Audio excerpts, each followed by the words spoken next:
Hello and good morning to all of you. जैसा हमने आप सभी को इस बारे में इन्फॉर्म किया था कि हम अपनी नेक्स्ट वीडियो को कंपनी लॉ के ऑब्जेक्टिव बेस्ड क्वेश्चन पर बनाएंगे, तो आज ये वीडियो उसी पर बेस्ड है। लेकिन उससे पहले आप सभी लोगों से ये रिक्वेस्ट है कि जिन लोगों ने भी अभी तक इस चैनल को सब्सक्राइब नहीं किया हुआ है, प्लीज़ इस चैनल को सब्सक्राइब करें और ज़्यादा से ज़्यादा शेयर करें। अब चलिए दोस्तों, कंपनी लॉ के ऑब्जेक्टिव्स कौन कौन से हो सकते हैं, तो कुछ बेसिक ऑब्जेक्टिव्स पर हम यहाँ डिस्कशन करते हैं। नंबर 1, पहला question number 1, what is the first company act. तो स्टूडेंट, इसका सही आंसर है 1956। 1956 कंपनी का एक्ट है और इसके बाद कई एक्ट अमेंड भी हुए हैं, जैसे 2013 में भी कंपनी एक्ट है, लेकिन जो फर्स्ट कंपनी एक्ट है जो इंडिया की पार्लियामेंट में पास हुआ वो 1956 है। तो इसका सही आंसर है 1956। सेकेंड क्वेश्चन, अगर आपसे ये पूछा जाए कि 4 ऑप्शन दे दिए जाएं और ये पूछा जाए कि कंपनी का कौन सा कैरेक्टरिस्टिक्स होता है, तो हम यहाँ कुछ कैरेक्टरिस्टिक्स को आपको बता रहे हैं। वो कंपनी के कैरेक्टरिस्टिक्स होते हैं, जैसे number 1 artificial person, number 2 created by law, number 3 perpetual succession, number 4 separate entity, number 5 common seal, and number 6 transferability of share, and number 4 limited liability. ये कंपनी के कैरेक्टरिस्टिक्स होते हैं। अब सपोज ऐसा ऑब्जेक्टिव आ जाए कि which of the following is the characteristic of a company. पहला option दे दिया जाए आर्टिफिशियल पर्सन, सेकेंड दे दिया जाए परपेचुअल सक्सेशन, थर्ड दे दिया जाए बोथ, फोर्थ दे दिया जाए नन ऑफ दीज। तो इसमें जो सही आंसर होगा वो होगा सी, यानी both. Okay. Third question objective type का, what are the types of companies. तो इसका सही आंसर होगा 2।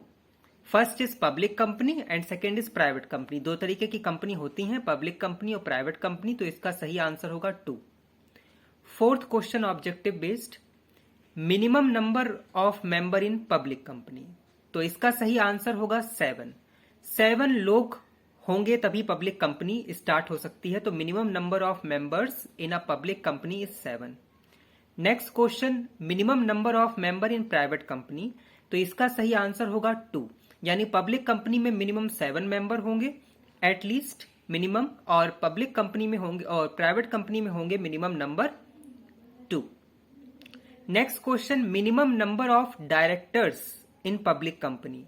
तो इसका आंसर होगा 3। पब्लिक कंपनी में मिनिमम नंबर ऑफ डायरेक्टर्स 3 होंगे। And next question, minimum number of directors in private company. तो इसका आंसर होगा 2। And next question, the maximum number of directors in public company. इसका आंसर है 15 डायरेक्टर्स, यानी maximum 15 हो सकते हैं। Next question, maximum number of director in private company. तो इसका भी आंसर 15 है, यानी जो मैक्सिमम नंबर ऑफ डायरेक्टर्स हैं वो चाहे पब्लिक कंपनी हो चाहे प्राइवेट कंपनी हो, दोनों में 15 है। बस जो मिनिमम की लिमिट है वो पब्लिक में 3 है और प्राइवेट में 2 है। इसके अलावा अगर हम बात करें कि पब्लिक कंपनी में मैक्सिमम कितने हो सकते हैं, तो इसकी कोई लिमिट नहीं है। पब्लिक कंपनी में जो मैक्सिमम नंबर ऑफ मेंबर्स हो सकते हैं उनकी कोई लिमिट नहीं है, जबकि प्राइवेट जो कंपनी होंगी उसमें मैक्सिमम नंबर ऑफ मेंबर होंगे 50। यहां पर ध्यान देने योग्य बात यह है कि पब्लिक कंपनी में मिनिमम होंगे 7, मैक्सिमम की कोई लिमिट नहीं है, जबकि प्राइवेट में जो मिनिमम होंगे वो होंगे 2 और मैक्सिमम हो सकते हैं 50। ओके। अब हमारा नेक्स्ट ऑब्जेक्टिव है कि ऐसा कौन सा डॉक्यूमेंट है जो कंपनी के फॉर्मेशन के लिए, यानी उसके इनकॉर्पोरेशन के लिए बनाना बहुत जरूरी है, जिसके बिना कंपनी का इनकॉर्पोरेशन नहीं हो सकता।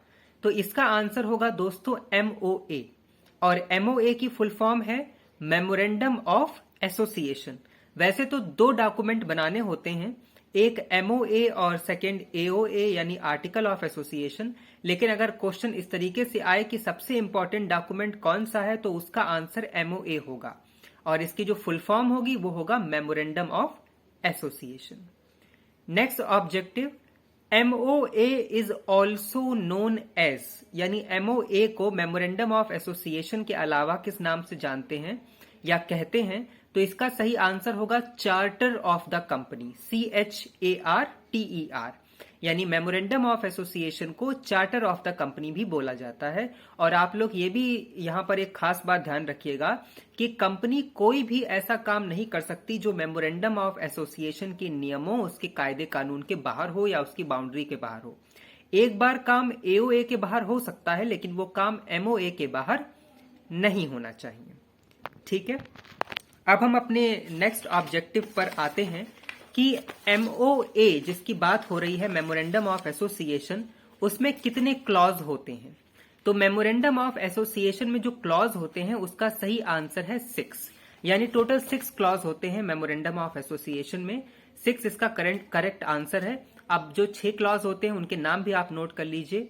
Name clause, liability clause, registered office clause, capital clause, association और subscription clause and capital clause. यानी name clause, registered office clause, object clause, capital clause, liability clause and association और सब्सक्रिप्शन क्लॉज। ओके, अब next objective, what is known as the prospectus और what is called prospectus. तो इसका सही answer होगा कि prospectus एक ऐसा डॉक्यूमेंट होता है जो कंपनी इशू करती हैं पब्लिक को एज अ इन्विटेशन देने के लिए। तो ऐसा नोटिस या ऐसा सर्कुलर या ऐसा एडवर्टीजमेंट जिसे कंपनी जारी करती हैं पब्लिक के लिए, ताकि पब्लिक अपना पैसा कैपिटल में लगाए, कंपनी में लगाए। तो फंड रेज करने के लिए जो डॉक्यूमेंट तैयार करा जाता है कंपनी के द्वारा, जिसमें पब्लिक को इनवाइट किया जाता है, उसको बोलते हैं प्रॉस्पेक्टस। तो हो सकता है आपके एग्जाम में इस तरीके का भी क्वेश्चन आ जाए कि ऐसा कौन सा डॉक्यूमेंट है जिसको कंपनियां बनाती हैं नोटिस के तौर पर या एडवर्टाइजमेंट के तौर पर। तो उसका सही आंसर होगा प्रॉस्पेक्टस। ओके, अब next objective, what are the types of shares. तो इसका सही आंसर होगा 2, यानी शेयर जो है वो 2 टाइप के होंगे, पहला equity share and second preference share. Okay, next objective, who is known as the real owner of the company. तो इसका सही आंसर होगा equity share holder. Equity share holder is called और known as the real owner of the company. Next objective, whose get dividend और whose get interest. तो इसका सही answer होगा equity share holder gets dividend at a fix rate, okay, and preference share holder gets interest. यानी equity share holder को dividend मिलता है और प्रेफरेंस शेयर होल्डर को इंटरेस्ट मिलता है। Next objective, what is known as dividend. तो dividend क्या होता है, इसका सही आंसर होगा कि प्रॉफिट का वो हिस्सा जिसको हम डिस्ट्रीब्यूट नहीं करते हैं, तो वो हिस्सा जो दे दिया जाता है उसको डिविडेंड बोलते हैं। यानी अनडिस्ट्रीब्यूटेड जो प्रॉफिट है उसको डिविडेंड बोल देते हैं। Next objective, what is debenture. तो इसका सही आंसर होगा कि debenture is a kind of loan. Okay, तो ये इस तरीके से आ सकता है कि डिवेंचर क्या है, तो debenture is a kind of loan. Okay, इसके अलावा next objective, what are the types of meetings in company law और what are the types of meetings in company. तो इसका जो सही आंसर होगा वो है 3 काइंड्स ऑफ मीटिंग जो होती हैं। ये भी आप नोट कर लीजिए, 3 तरीके की मीटिंग होती हैं। Number 1 annual general meeting, number 2 extra ordinary general meeting and first स्टेटरी meeting. स्टेटरी meeting, annual general meeting and extra ordinary meeting. जो स्टेटरी मीटिंग होती है वो कंपलसरी होती है, जो करना ही करना होती है कंपनी के मालिकों को। एनुअल जनरल मीटिंग वो होती है जो साल में एक बार होती है, और एक्स्ट्रा ऑर्डिनरी मीटिंग वो होती है स्टूडेंट्स जो किसी स्पेशल काम के लिए या किसी खास पर्पस को पूरा करने के लिए होती है। तो मीटिंग ये 3 तरीके की होती है। Next objective, what are the types of resolution. तो इसका सही आंसर होगा 3, यानी 3 टाइप का रीसोल्यूशन होता है। Number 1 ordinary resolution, number 2 special resolution and number 3 extraordinary resolution. Okay, तो अगर आपसे ये पूछा जाए कि रीसोल्यूशन कितने टाइप का होता है तो आप 3 पर टिक लगाएंगे। और यहां ये भी जान लीजिए, ये जानना जरूरी है कि रीसोल्यूशन आखिर है क्या। तो जब कोई प्रपोजल होता है कंपनी में और वो पास हो जाए तो उसको रीसोल्यूशन बोलते हैं। यानी when a proposal become an decision then it is known as resolution. Okay, next objective, what are the methods of voting, यानी कंपनी में अगर किसी मुद्दे पर वोटिंग कराई जाए तो कितने मेथड्स हो सकते हैं, तो वो आप नोट कर लीजिए। Number 1 by showing of hands, number 2 by voice, number 3 by division, number 4 by poll, number 5 by ballot paper. तो ये सारे तरीके हो सकते हैं। तो ऐसा भी ऑब्जेक्टिव आ सकता है कि आपसे ये पूछ लिया जाए कि which of the following is a method of voting. पहला ऑप्शन दे दिया जाए पोल, दूसरा दे दिया जाए बैलेट पेपर, तीसरा दे दिया जाए बाय डिवीजन, फोर्थ दे दिया जाए ऑल ऑफ द एबव। तो आप इसमें ऑल ऑफ द एबव पर टिक लगा दीजिएगा। Okay, next objective, what are the modes और मेथड्स ऑफ डिसोल्यूशन और वाइंडिंग अप, यानी वाइंडिंग अप के या डिसोल्यूशन के मोड्स या मेथड क्या होते हैं, या टाइप्स क्या होते हैं, या कैटेगरी क्या होती हैं।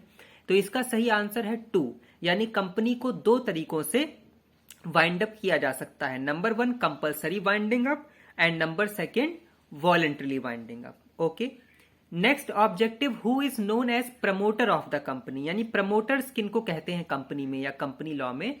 तो प्रमोटर स्टूडेंट्स वो लोग होते हैं जो कंपनी का आइडिया कंसीव करते हैं या उस आइडिया को एग्जिस्टेंस में, रियलिटी में कन्वर्ट करते हैं, करने की कोशिश करते हैं। वो कोई इंडिविजुअल भी हो सकते हैं, फर्म भी हो सकता है, कंपनी भी हो सकता है। तो promoter is simply the person who conceive the idea of company formation. तो हम उम्मीद करते हैं कि आपको इस वीडियो से कंपनी लॉ की प्रिपरेशन में हेल्प मिलेगी। इन सभी क्वेश्चंस को जो हमने यहाँ डिस्कस किए, इसको अपनी नोटबुक में नोट कर लीजिएगा और एग्जाम टाइम इसको एक बार जरूर देख लीजिएगा। ये सबसे बेसिक क्वेश्चंस थे, या इनको ये कह सकते हैं कि ये फंडामेंटल है कंपनी लॉ का। होपफुली इनसे आपको एग्जाम में हेल्प मिलेगी और आप इससे बहुत कुछ सीखेंगे। Thank you so much, have a nice day, all the best for your exam. Thank you so much. Bye.